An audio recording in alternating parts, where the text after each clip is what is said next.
All right, everyone. Welcome to day 2 of Diversitech Fest. I'm so excited to be here. We have an amazing panel today on what they don't tell you about entrepreneurship. So, for those of us who have a side hustle and are looking to explore the entrepreneurship side, this is definitely the panel for you to come in, chime in, ask questions, and really get a full view of what it's like to be an entrepreneur. I think in at least in the Tribaja community, there was a couple of members that asked questions like, "Hey, what are some of the struggles about entrepreneurship?" And it's something that we don't talk enough about. We share a lot of the success stories, and when you see us on LinkedIn, you see us either like raising around, hiring professionals, all of the amazing things, but you don't really see the behind the scenes of what it really took to get us there. So today, this is what that panel is all about. We're really going to get into some of the struggles that these entrepreneurs faced when, launching their businesses and, really where they are today, and having them really share their stories, a little bit more of that candid conversation and talk about entrepreneurship. So I am going to introduce our panel. We have Nestor, who's the co-founder and CEO of Sigo Seguros, an insurance technology company focused on providing affordable access to car insurance. He founded Sigo while at business school after seeing family members struggle to buy auto insurance. Before his graduate studies, Nestor spent most of his career investing in inclusive financial institutions in emerging markets during his time at developing world markets and creation investments, where he did business in dozens of countries. He began his career in investment banking at Goldman Sachs in New York. Hi, So Shannon. welcome. Thanks for having me. Yes, absolutely. We also have Branden. Branden is an innovative leader, marketing consultant, and tech entrepreneur with a long track record of success in marketing and growing businesses. He is the co-founder of RapPlug Incorporated and a self-taught developer and the recipient of multiple awards, board member of multiple nonprofits and startups, and a professional marketing technology and branding consultant to celebrities, organizations, and artists. He recently launched his tech startup, RapPlug Incorporated, a social networking and streaming platform for the hip hop industry. Welcome, Branden. Thank you for having me. Yes, absolutely. I'm excited to have y'all. We have Keyshawn Johnson, who is next. Keyshawn Johnson is an accomplished senior project manager, LinkedIn strategist, and entrepreneur. She launched her career in San Francisco, California as an associate in business leadership program at LinkedIn. During her time at LinkedIn, she gained expertise on leveraging the platform for professionals, development, career advancement, business growth, and branding. She then launched KY Solutions Company, which provides one-on-one LinkedIn sessions to individual clients and hosts workshops at corporations, universities, organizations such as NFL Films, Townsend University, and Microsoft. She streamlined the diversity, equity, and inclusion initiatives at Comcast, NBC Universal as a project management coordinator and is now a senior manager on the project management team at Publicis Health Media in Philadelphia. Welcome. Thank you so much for having me. I'm excited to talk to you all. Yes. And last but not least is Lauren Fitzpatrick Shanks, who is an entrepreneur, award-winning engineer, tech leader, writer, mentor, wife, mother of 2, former gymnast that still loves to flip, and an avid conversationalist. She spent 14 years working at Fortune 500 companies, holding various leadership roles in design, system testing, product creation, staffing, software program management, and operations. As a Black millennial woman in engineering, sorry, this mascara is in my eye, and tech, she's no stranger to breaking barriers and being the first or only. Welcome, Lauren. It's like, I hope my spotlight is still take me off. Okay. Give me 1 second. This is why you don't wear makeup in the morning. Seriously. All right. We will do a quick round table just to learn a little bit more about you and what you're working on right now. I know a couple of you are working on some special projects and have gotten quite far in your entrepreneurial journey. Sorry about that. So I want to know, how did you know you were meant to be an entrepreneur? And I will start with Nestor. Good question. I didn't know I was meant to be an entrepreneur. I studied finance. I worked in finance, and I guess reflecting a little bit, my father started a company when I was younger, and so maybe that rubbed off on me a little bit. But I really didn't have any plans to start a company. I just kind of ran into a problem that I thought I could fix, and I never thought about it ever again. I never considered starting any other company. I never considered doing anything else other than solving this issue for the immigrant working class communities and accessing auto insurance. And so I think for me, once I came across that problem and thought I could fix it, that was pretty much the end of the thought process. I don't know if anyone else can relate, or if you guys were all entrepreneurs out the get. I totally can relate to what you just said, Nestor. So I am a first generation engineer, so no one in my family had ever done any type of building, and my degree is in aerospace engineering. And I always liked taking the difficult path to things, and my father noticed that and saw that and always said, "You're going to be an inventor." And I fought that a lot because I didn't want challenging, but I always was drawn to challenging things. But similar to what you said, my company, which is called Keep Wool, it stands for Keep Wondering Out Loud. We're a game-centric talent development technology company that focuses on meeting every employee where they are and bridging the gap between learning and doing. And I didn't say, hey, I want to go solve this problem. It was more so a problem that I was having in the workplace, working at 5 different organizations and seeing the same thing constantly happening at each organization, and knowing that the only way to be able to fix this problem was to come out, build a solution that was able to rectify that problem. So it's a similar state. Like, I didn't come out and then I was like, hey, this is an idea. Now I want to go do this idea too. And like being that solution minded person that was just like, I want a bunch of side hustles and whatever I can get my hands on. It was more so like, this is my purpose. This is what I'm here and meant to be doing, and the problem I'm meant to be solving. And I've focused on that intently. So I wouldn't even go to say like, oh, I'm an entrepreneur at heart. It was more like that problem found me and I was the one that was meant to go work on it. That's exactly how I felt just now. And I just, maybe before Branden or Kishan mentioned, I think at business school, I ran into a lot of people that wanted to be entrepreneurs, which is cool too. That there's a whole approach there. I just know that if I wasn't obsessed with this problem and obsessed with fixing this would be 1,000 times harder. Yes. And I went to business school too, focused on operations management. And I felt like there's so many people who are like, I'm an entrepreneur. So they're always looking for a problem, or they're trying, like, that's the frame of mind they stay in. And that totally wasn't me either. Like, I can't work as hard on this as with what you have to do in entrepreneurship if I don't care about it and it's not affecting me and I don't see value in it. So totally on the same page with Branden and Kishan. Yeah. Branden, you can go. Go ahead. Okay, awesome. So I actually love that you guys said that, because when the question was first posed, I was like, oh my gosh, I don't think I've ever considered myself meant for entrepreneurship.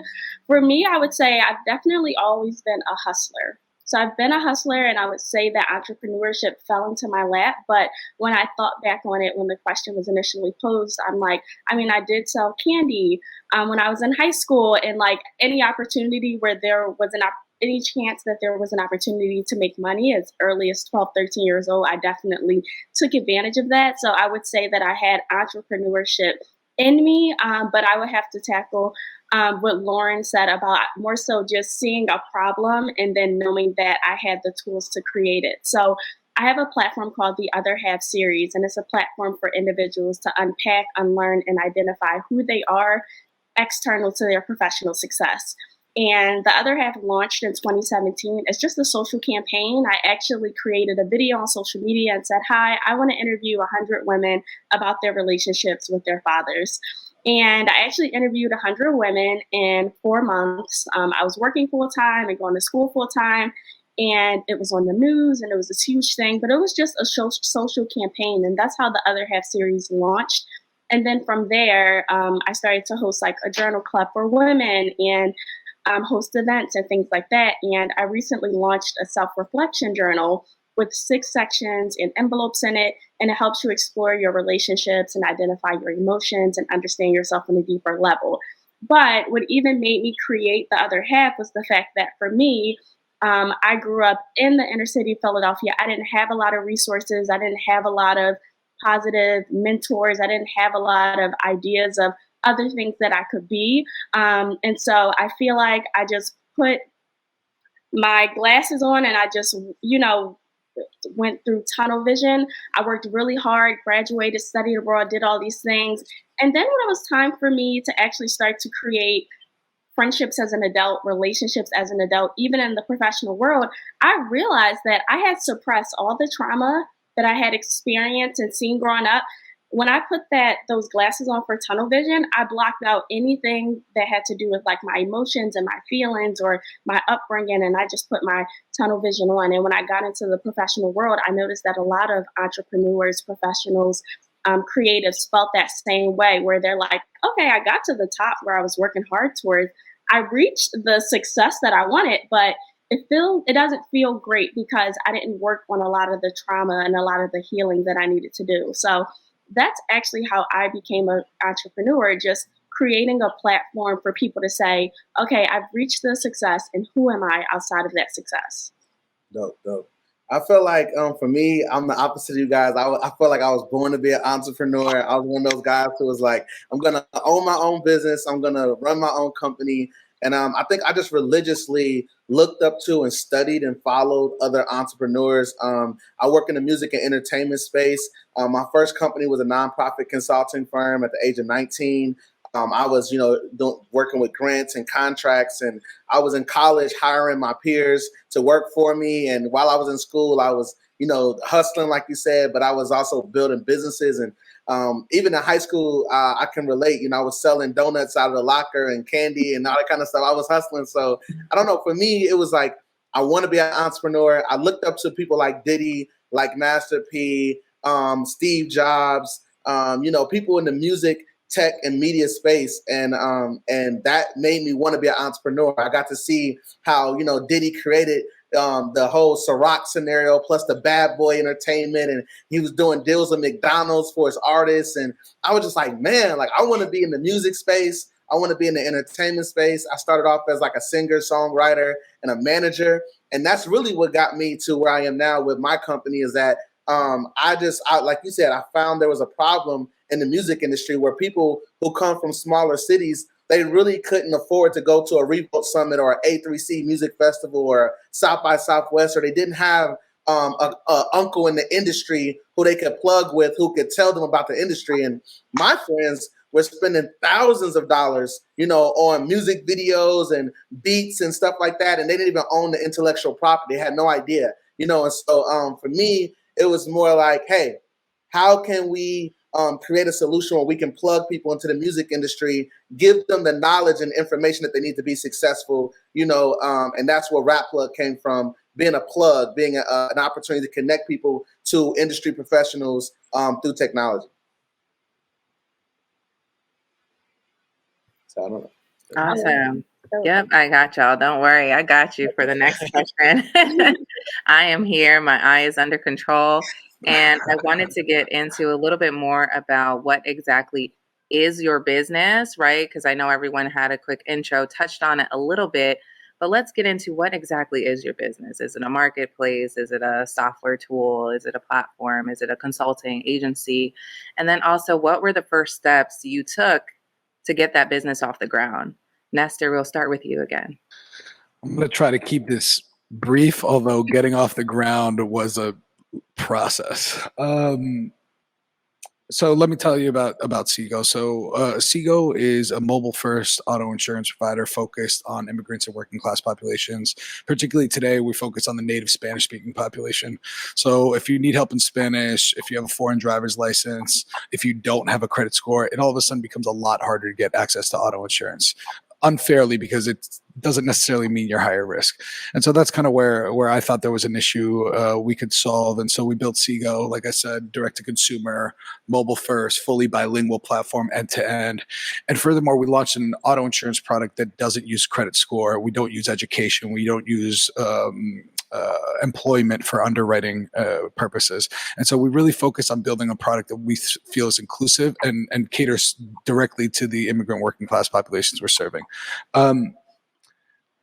Getting off the ground, I guess the one piece of advice, just do it. Start doing something, start working towards it. This is going to feel so abstract and nebulous, like you're just doing a whole bunch of stuff that's not correlated. And then at some point it'll click, and then it'll be a business and it'll start working, and you'll see kind of how your work is generating revenue and how everything's related. But I remember early on, like, I don't know, I'll put up a landing page. Like, I guess I should study for my insurance exam.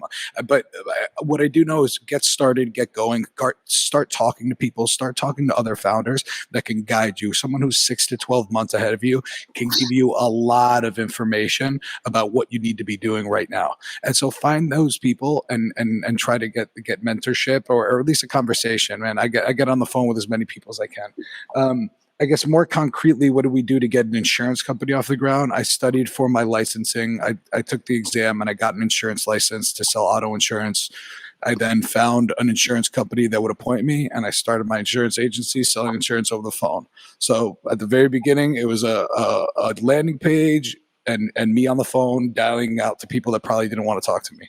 But we did that over and over until we sold the policy, and then from then on, we started building tech. Obviously, it sounds a lot easier in hindsight.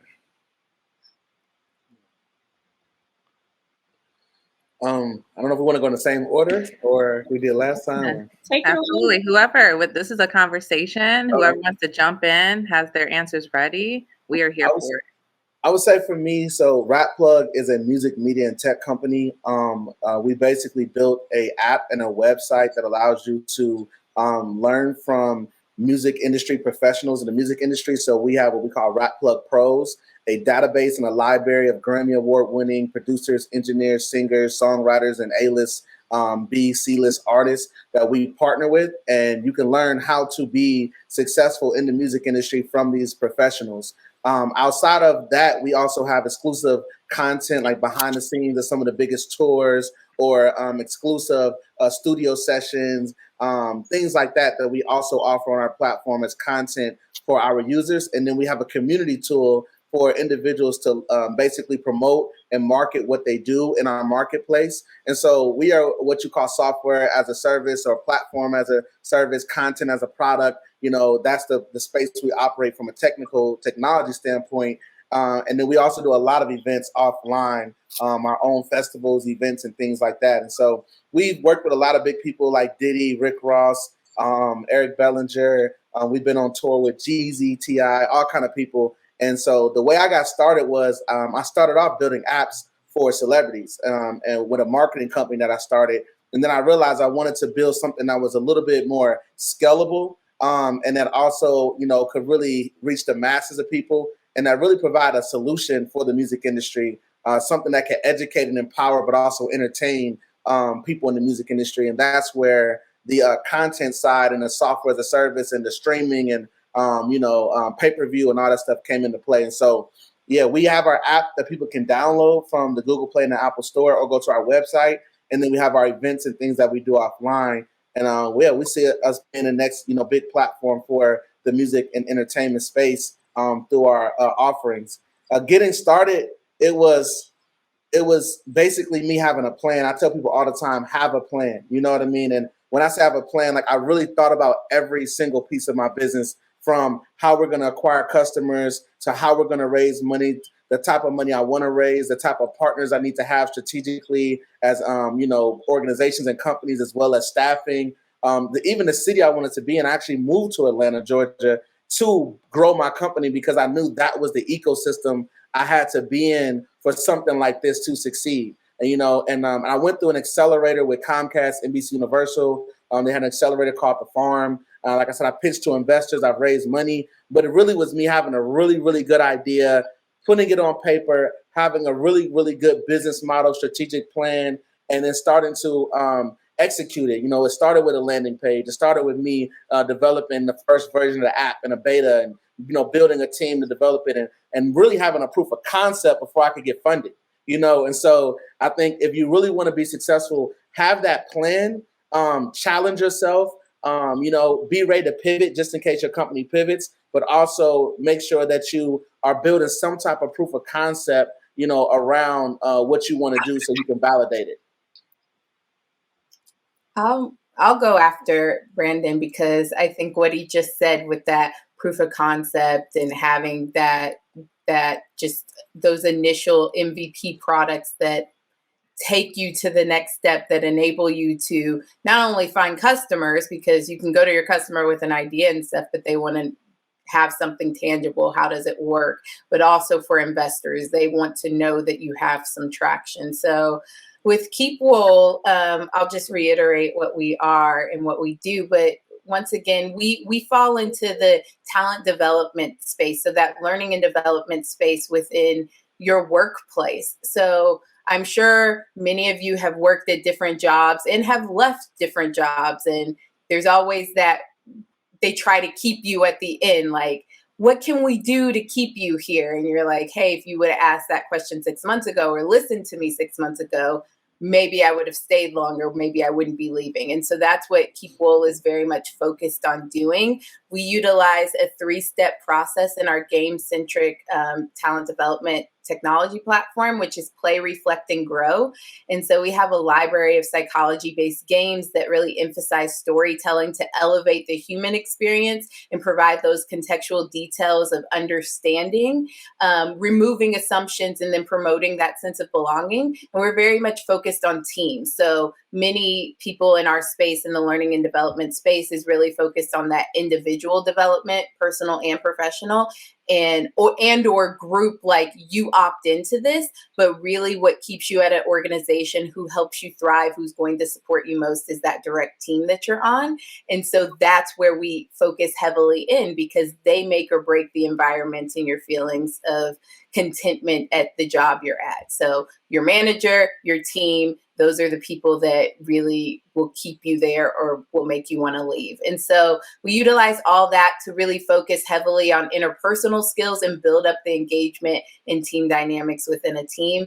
And basically within our platform, we're combining these live multiplayer web-based games along with AI technology and end-to-end learning integration to really not only maximize cultural intelligence, but also to build that place of work that you want to be at, rather than that place you're biding your time at, just trying to make money. So making work a place you desire to be at. With regards to getting started and everything, I have been working on Keep Wool since 2018, and we utilize, like I said, these psychology-based games we're building, and that takes a lot of back end work to get things up, running, testing, and things. So we created the methodology. We created physical product too. So we sold over 1,000 games of physical product on 3 different continents. And like similar to what Branden was saying, there's just these different baby steps that you take one step at a time to build something up. And so I did know that I always wanted to go the technical route with it. And so we started with this physical product to really test out like our proof of concept. Does this make sense? Will the methodology work? Then we created that digital prototype at first. And when we first made that initial prototype, and this was using just HTML, CSS, like very much simple, like here it is, here, like it clicks, it works. We had a lot of different companies come in that this was initially B2C, so business to consumer. We had people coming from large organizations to attend this from a personal perspective. And once they attended one of our games, they went back to their organizations and said, hey, we need to bring this into our company. So I accidentally fell into a B2B model, a business to business model, and my product pivoted to enterprise software and then a SaaS platform. So it's things like that that you have to listen to what your customer is wanting, what direction, like who's going to pay you for your product too, because we had something that was a consumer product that they're like, well, our company will actually pay for us to utilize this. And what I really need it for, like, this is great that I'm getting this insight and this knowledge and these learnings with these strangers and these people I just met, but who I really need to know who really needs to know all this information about me, and who I need to know this type of information about are my teammates. And so I feel like in a lot of cases, because this is called What They Don't Tell You About Entrepreneurship, in a lot of cases, we talk about that plan, but in actuality, you have to have a plan, and then you have to have 5 different versions of your plan, because your plan's always going to go a different way than you expect. And so plans never pan out, but you got to have that path that you're going to follow down. But you have to be willing to listen to the people who are paying for what you are providing and go in that direction and provide them what they need. And I feel like if I didn't do that, we would not be as successful as we are right now.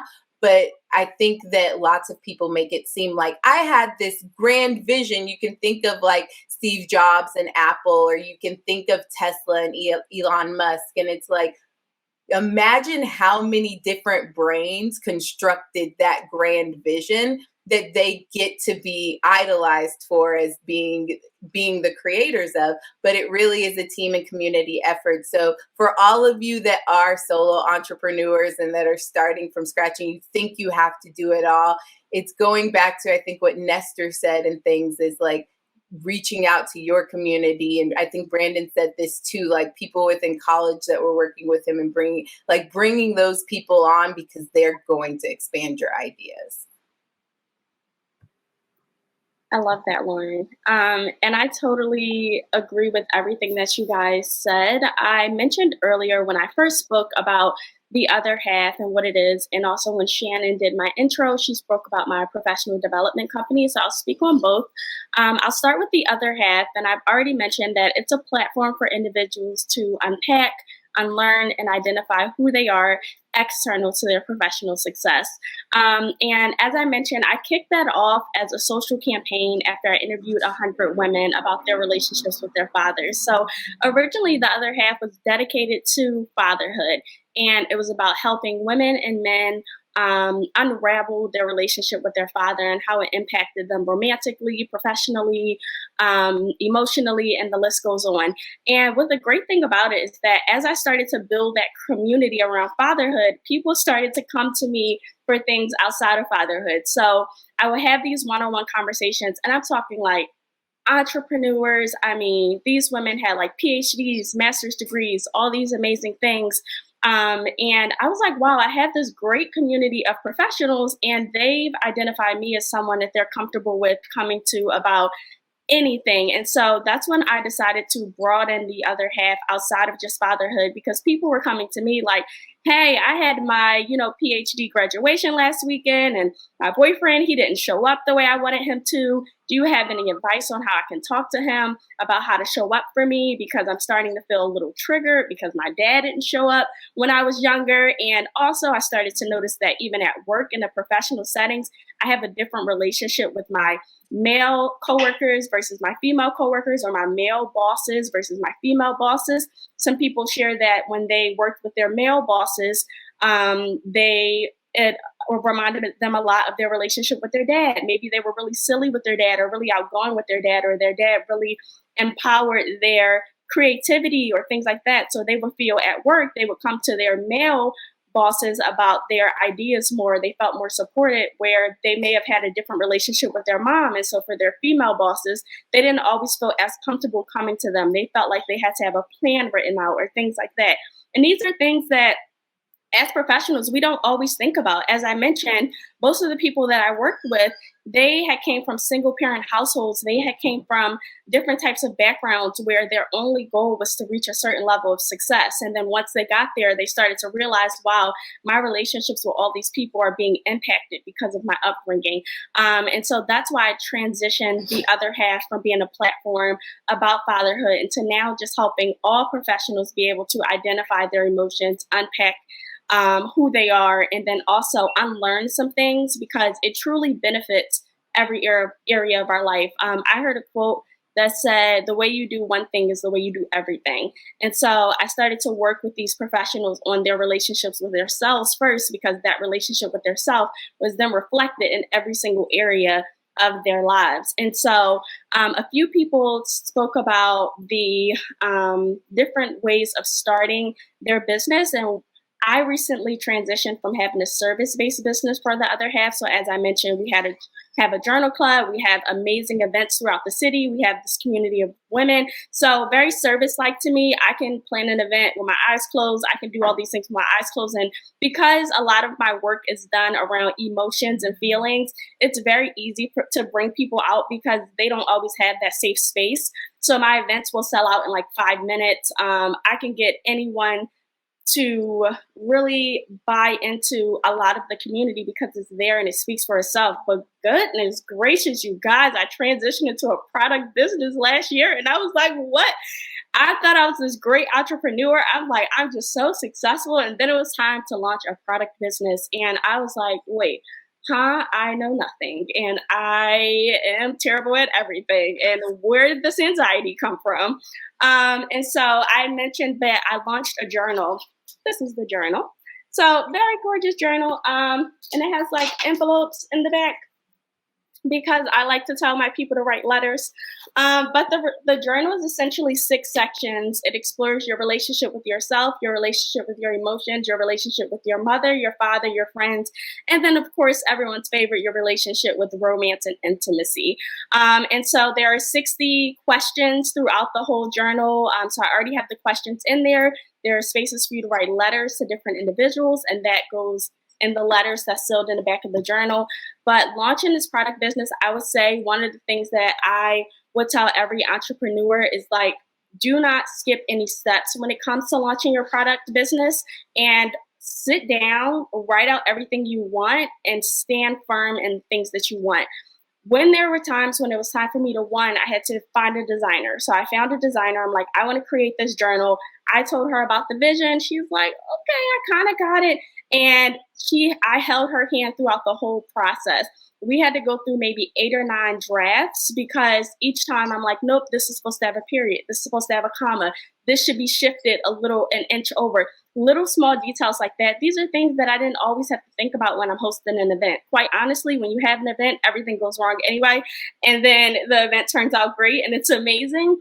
But having a product business, I'm like, I'm ordering hundreds of these. People are going to have this in their home. This is, very thick. I need everything to be perfect. When it was time for me to find manufacturers, I went on Alibaba and I messaged maybe 10 to 15 different manufacturers. I met with each of them, let them know what my idea was.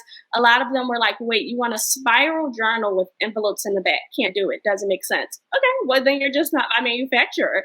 And that was hard for me because I didn't even know what they were talking about. And throughout that process, every single time I'm like, send me a picture. They're like, do you want white paper or do you want cream? Send me a picture. Send me a video. And I'm sure it probably took me maybe 2 to 6 months longer to actually execute my product because I waited. I was so diligent. If it was a Sunday, if it was a Friday and they asked me a question and we're on a different time zone, I would wait all the way until the next Monday before I made a decision on anything. My manufacturer even had to ship different paper to me. She asked me what weight that I want. I'm like, I don't even know what that means. She was like, okay, I can ship you the paper, but this is going to push your production back 2 weeks because you got to arrive to you got to pick it, then I got to order it. I'm like, well, ship it. I would rather lose 2 weeks of my production time than have a final product that I didn't like. And so for all of those little things that went into creating my product, I think that's when I really became an entrepreneur. I was like, I don't know what I've been doing before, but this right here, this is entrepreneurship, honey. because I mean, first of all, it took 2 months for the journals to get here, talk about anxiety and stress. But I say all that to say all the amazing advice everybody gave on starting your starting your business, from the strategic planning to operations and all that stuff. I 1,000% back that. And specifically for product, my key advice would just be, do not skip any steps. Remember your vision. And if people don't see your vision, then that's not the business partner that you want to work with. Yes. Yes, I am here for it. I feel like I got a very good understanding of everyone's business. A couple of questions in the chat said, Keyshawn, can you please drop the name of your journal and how to find it? There's a few questions in the chat, but there's a really big question that we still have left to answer, which I think is going to be truly valuable for everyone here. And that is, what is the biggest challenge that you faced as an entrepreneur? I do want to ask how you fix that. I don't know if I have time to ask the fully loaded question, but we're just going to ask high level. What was the biggest challenge you faced as an entrepreneur? And in our poll, the top answers for what people really wanted to get from, what was the most puzzling thing about entrepreneurship was A, how do you raise capital?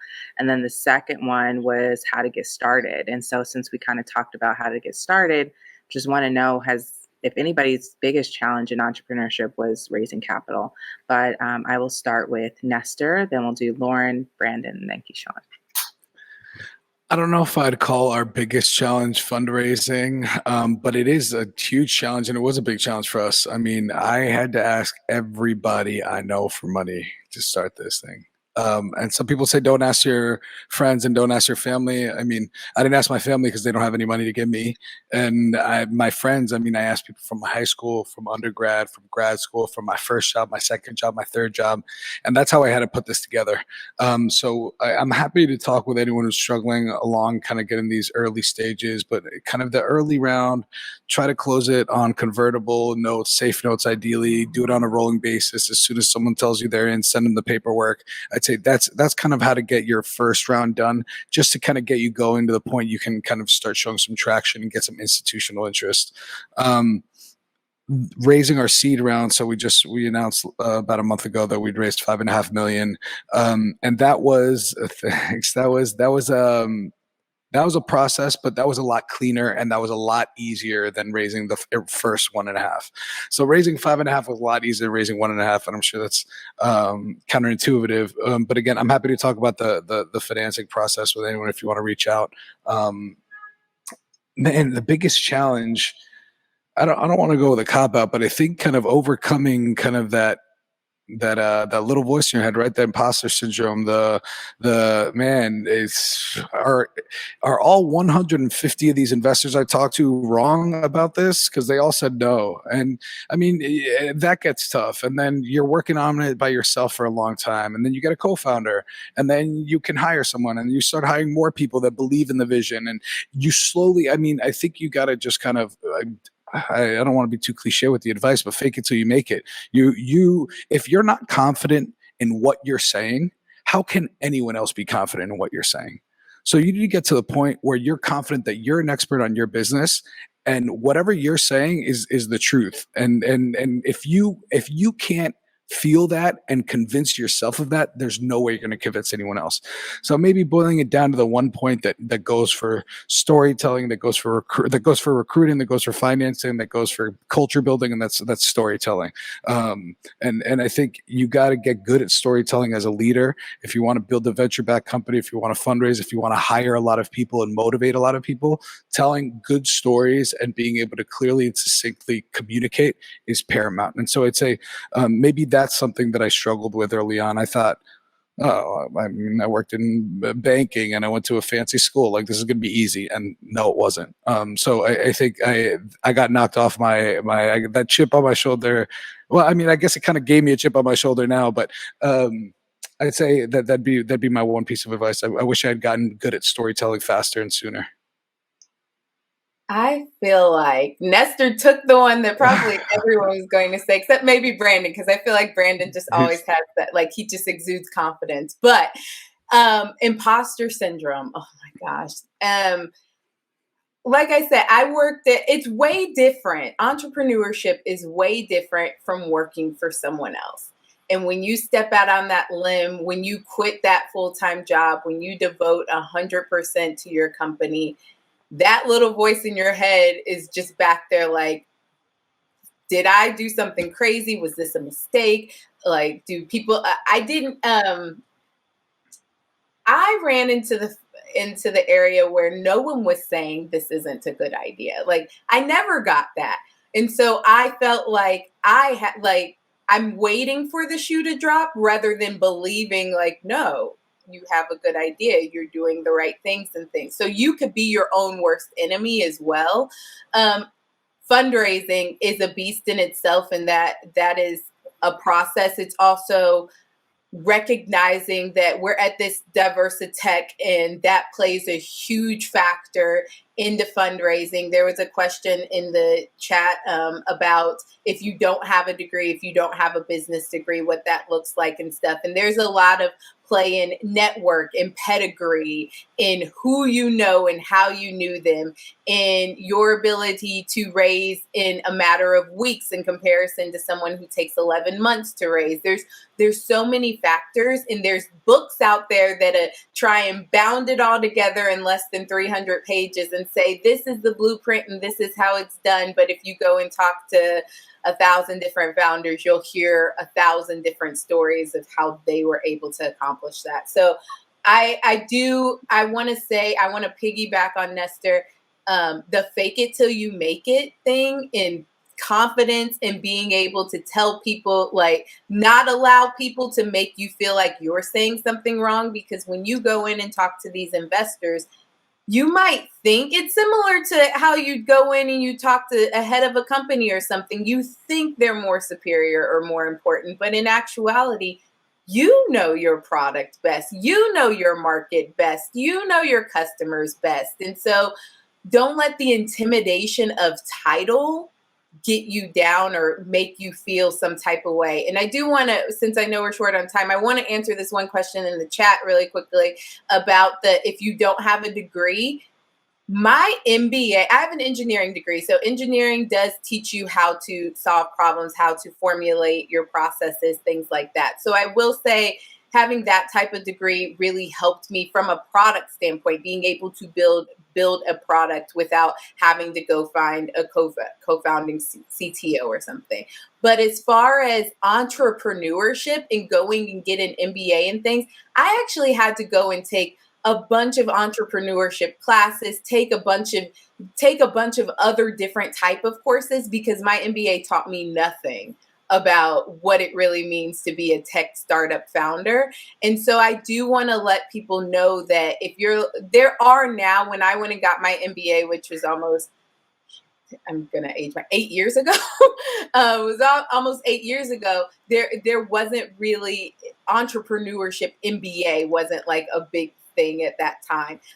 So now there are those, but I will say that there is so much education, resources, books you can read, people you can talk to, reach out to, that's going to give you so much more learnings than going and getting a degree. Joining an accelerator, an incubator, something like that, that's like, a few months or something, is way more valuable than your 100,000 MBA. Yeah. Something. So. If I could just add something there too, I think even I finished my MBA 2 or 3 years ago, and I was focused on entrepreneurship, and it didn't teach me anything about being a tech entrepreneur. I think big facts is the first thing that came to mind. I mean, like, look, you're the CEO. Well, two things that I want to say. One, you're the CEO. No one has better context on your business than you. Internalize that and gain that confidence to know that you're talking about your business and you know better than anyone else. But the best way to learn entrepreneurship is by doing it. Yeah. No one can teach you how to go on your own journey. Everyone's journey on starting a business is unique. We all need to learn our own different skills. We need to learn where we're strong and where we're weak. And I think no one can teach you how to do that. And so getting out there is the best way to get going. And I don't think, look, not to discount education, I'm a big fan and I went to a lot of school, and not that there isn't challenges and benefits with that network or challenges to being Latino or a person of color in tech. But I think the thing about entrepreneurship is your results are going to speak for themselves. And once you start kind of succeeding, and I mean, there's nothing anyone can tell you about your degree or your lack thereof. Yeah, I would say, so I dropped out of college. A lot of people think I have like an MBA and a whole bunch of stuff because of my resume and things like that. But I dropped out because I was making so much money with the business venture I had at the time. It was hard for me to balance running that company and going to school. And I actually have a twin sister. My twin sister stayed and worked for me while she was in college. And now she has a big degree and working for Toyota and stuff like that. So I definitely believe in education and what it can do. And I've seen it work for people. But for me, like I said, I felt like I was born to be an entrepreneur and I just rushed. I got into it and it was success and I just kept going. So I would co-sign what you guys said on that some people that's the route, some people it's not. But I always stay with continued learning, accelerators, incubators, reading, just a lot of knowledge, and that's why I was able to get to where I am now. For me, the biggest challenge I would say is doing what you have to do so that you can do what you want to do. And when I say that, I mean that a lot of people had opinions on what my company should be, even to this day, including investors who have invested and partners that we have. They want me to go this route. They want me to go that route. They want me to do that because you can do a lot of things with your company. It has a lot of applications, but what should you do? When should you do it? And why you do it? While I was raising capital for my company, I still had to generate revenue because the amount of money I was raising wasn't coming in fast enough to really accommodate what I was trying to build. You know what I mean? And so for us, we had to do a lot of events so that we could generate revenue. We had to do a lot of parties. We had to do a lot of panels, a lot of workshops, a lot of seminars, a lot of meet and greets, a lot of different things to get the brand out there, to also validate our community that we were building, but to generate revenue while we were raising capital. And it might have confused a lot of people because they were like, okay, you say you're a tech-enabled company and you're building a platform for the community and you're going to be doing, educational content and live streaming and building an online community, but we see you throwing parties. You know what I mean? And we see you, doing these events and doing, studio stuff. And they didn't understand that I was trying to generate revenue so that I could use that money to support building out what they didn't see behind the scenes. You know what I mean? And so a lot of people are going to have an opinion on what you're doing and where you're going or where you're taking things, but you have to know your business model and you have to know that it takes time to get to certain stages in your company, and you have to do what you have to do, right, to make sure that you can keep that company afloat as you build out the core business model and what you're doing. And good thing is I was able to attract investors who like that side of the business. And I was able to attract investors who like the tech side of the business. And I was able to attract investors who like the educational part of the business. And so everything that my business really was started to attract a lot of different people. And they all became partners or investors or supporters in my company. And so I say, while you're raising capital, it's going to get challenging. You have to have a business model that actually involves a way to stay afloat, where you can build the plane and fly it at the same time. You know what I mean? Otherwise, you might fail, and that's hard to do. I make it sound very easy, but it's not really easy to do. It's hard to do. And you have to be ready to pivot just in case you need to focus on one thing that's going to bring you that money. Like we had sponsors who are like, I'll give you a check right now if you do this with your company because it benefits me. I had investors who I'll invest right now if I could use you as leverage to do this over here. And you have to think like, okay, I don't want to, not be on point with my business model, but I don't want to leave money on the table that I need, to grow my company. What do? You know what I mean? And so we have to get really creative, really innovative, and we have to make some real tough decisions. And so, yes, sometimes it's good to raise money. Sometimes it's not. My last thing would be make sure you're educated about fundraising, because one of the things that I learned by going through the accelerator and incubators that I went through is what it really means to have a cap table, what it really means to raise money in rounds, what it really means to have equity, taken out of your company, and what bylaw. Like I feel like I'm a lawyer at this point. All of the legal things that I know, based off of raising money, you know what I mean? And so from convertible notes to equity to crowdfunding to SEC regulations to bylaws and corporate infrastructure, I learned a lot about just how you raise money and how you build a real corporation and cap table, and then also how you leverage money and leverage your cap table to really grow and scale your company. And so these are the things that they don't tell you about entrepreneurship. And you have to go find it, and you have to religiously be excited and passionate about the knowledge if you really want to play the game at a high level. And I'll leave it at that.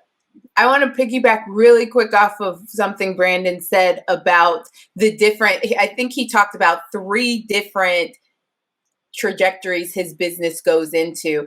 And the biggest thing with fundraising is know the investor you're talking to, because if you bring in one of the stories like the service part of his business and the parties he's throwing to that tech VC, they're going to discount you as soon as you say that, because they're like, oh no, that's not scalable. But he has a scalable part. And so that's where when he comes in and he's telling that story focused on that scalable part. And then when he's talking to the investors who care more about okay, you have this community that you're building, people are going to come out to these events, he's telling that version of the story. And so that's a big thing that they don't tell you, even on these applications that I'm sure you're all applying to for pitch competitions, to get into the accelerators, to get into the incubators.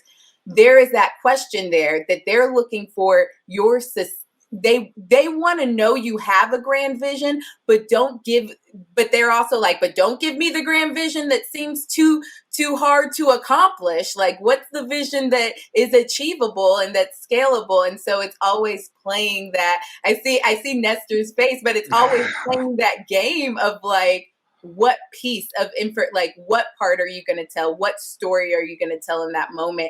And then remaining authentic to yourself, because investors will try and change the core of your business and take you down a complete path that will have you fail.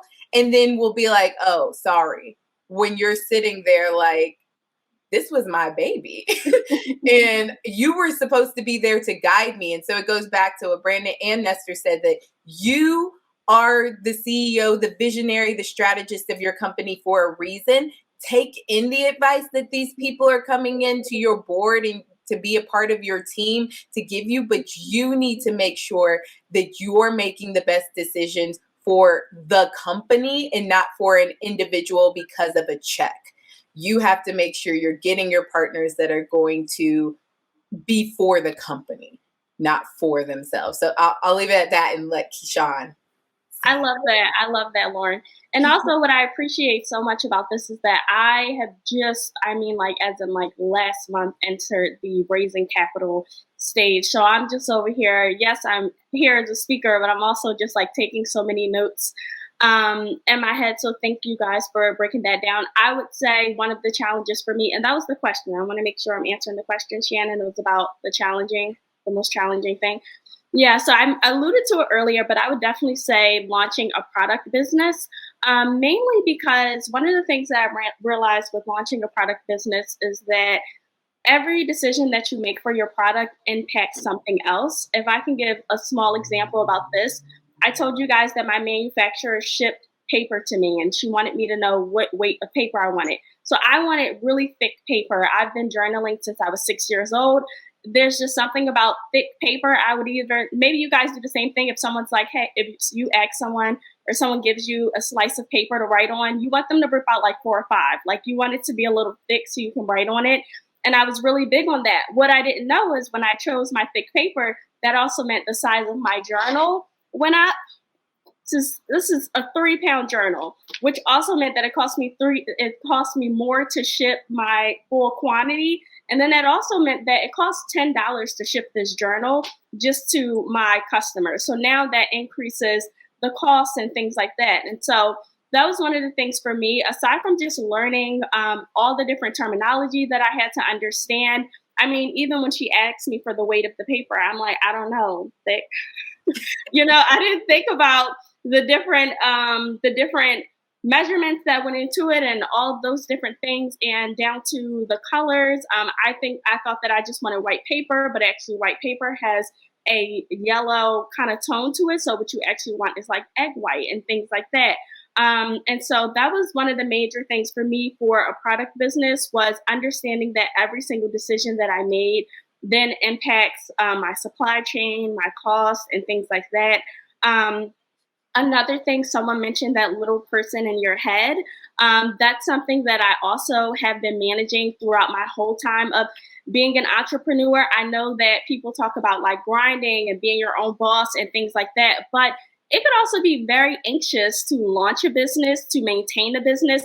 And sometimes you have to make sure you know how to manage your emotions and your moods, because sometimes that anxiety can get so crippling that it kind of stunts your growth and it stunts your creativity. You start overthinking, you start questioning yourself. And this business that, although yes, it is a business, but this product or this service that brings you so much joy and so much passion can now feel like the biggest weight on your chest because you're extremely anxious or overwhelmed, or it can feel crippling. And the last thing I'll just say is, as I already mentioned, I'm now shifting into the raising capital stage. So definitely working on storytelling.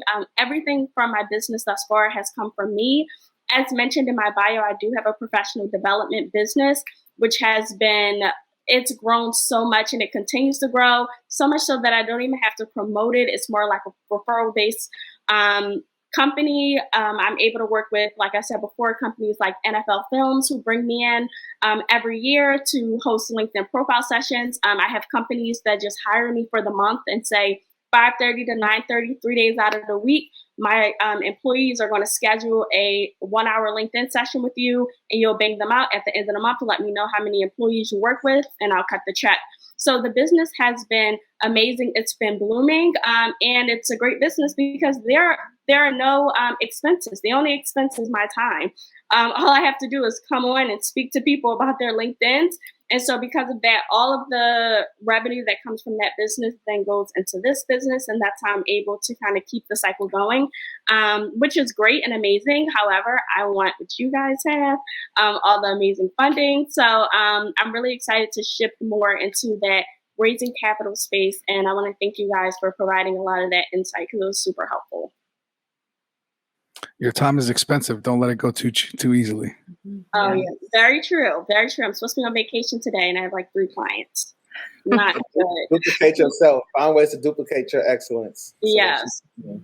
I feel like this needs to be a whole nother panel, but since we gotta go, I'm gonna wrap up and just thank everyone. Thank Nestor, Branden, Lauren, Keyshawn. Please drop your business links in the chat. Make sure that professionals here that are in the audience today have a way to find you, have a way to reach out to you if they have additional questions. I did see a few questions for each one of you, but unfortunately we don't have time. We will be going into the lobby. We don't have that much time. I want to say maybe about 5 to 10 minutes max. So if speakers, you want to hang out in the lobby just to chat with a few of the audience members here before we go into our next session, we probably have about 5 to 10 minutes for that. So thank you so much. Thank you for joining us at Diverse Tech Fest. And we will see you soon because I feel like we need a follow-up panel. We need a part 2. All right, y'all. Have a good day. Thanks, everybody.